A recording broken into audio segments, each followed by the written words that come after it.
Hello, my name is Nick Wood. I'm a correspondent and presenter with TV and radio, and we were commissioned to make the kick-off video to highlight the 2016 Made in the UK Awards.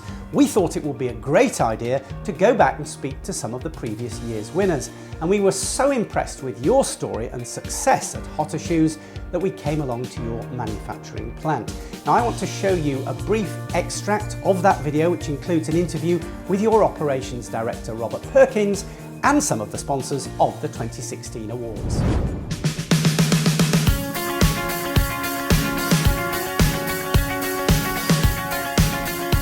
It is a privilege to be presenting the 2016 Made in the UK Awards. We're going to be talking to sponsors, but also winners. And that's why I'm here at Hotter Shoes. They were the Manufacturer of the Year award winner last year. This is how they did it. They used to make ladies' slippers, but then they had a eureka moment. Let's make comfortable shoes, and now look at them. The biggest shoe manufacturer in the UK. How have they also done it looking at the future? By investing in equipment. Yes, they've had robots, but also they've invested in people, and they are a perfect example to our award winners this year. All the way through the 80s and early 90s, shoe manufacturing left the shores of the UK to Asia, to India, all sorts of places.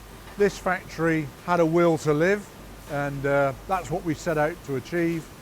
There's been a lot of investment in equipment. We spent a lot of time investing in people, recruiting the right people, training them to work together in teams, and then product development, making products that consumers want to buy. I do passionately feel about manufacturing companies. I won't say get a raw deal, but they get a quieter deal. If you think about the knowledge economy that the government portrays in terms of software, life sciences, the manufacturing businesses are the ones which actually have been brilliant over the last couple of hundred years, and indeed they're still a mainstay of the UK. However much has it's reduced, they're always innovating. They have to innovate to stay ahead. They have to innovate to be global, and to be recognised by the Made in UK Awards is great. The great thing about many British companies is how incredibly innovative they are. So the UK is really moving up the value chain in manufacturing. If you look at some of the high-end materials now, for example, that are both invented, manufactured and sold from the UK. So anyone who says manufacturing is dead in the UK is absolutely wrong.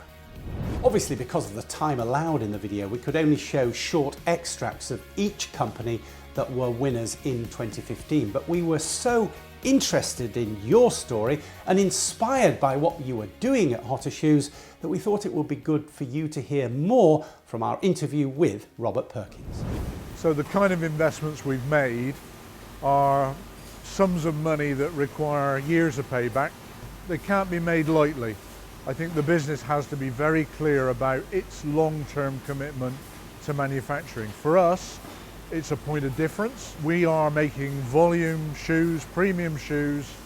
Nobody else is doing that in the UK. It means we're close to the market. We can make sure we get fantastic quality. We can control that ourselves. So there are real benefits, but there are big upfront costs as well. So you've got to be prepared to do this for the long run. I think things are evolving and changing, and I think the UK is becoming a better place for manufacturing. Costs in other parts of the world are escalating. We've got a very stable environment by comparison with most places in the world. So inflation is low. We've got the ability to recruit the right people. There is a constant need to recruit the people you need and train people to work together and have the skills. And I think we now need to look overseas markets. So our UK business is growing. That's going very well. We started to trade in the USA a number of years ago. That's growing very, very quickly now. And in Germany, but now in the Middle East. So we're casting our eyes further afield. The manufacturing base in the UK 20 years ago could not realistically have done that. Today it can. It's not an easy business to be in. It's hard work, but I do believe we've got a bright future. We need to keep going. That's the big thing. It's about keeping at it, day in, day out, hour in, hour out. the people you see around you, they've got to be committed all the time. We've got to keep focused on customers, keep working hard. Winning the Made in the UK award, it means a lot. So these changes are hard. They not only cost a great deal of money, but they take time. You're changing people's working practices. So there's a lot of effort goes into making a modern manufacturing business, be it in shoes or anything else. So when other people recognise that, it gives everyone the chance to stand back from the detail, all the hard work that's gone in, and say, look, we are going in the right direction. Of course, there's much more still to be done. This is a process, it never ends, but I think it's very, very encouraging. And I think when people work hard and they break through barriers, one of the ways that you keep going is that you get that encouragement.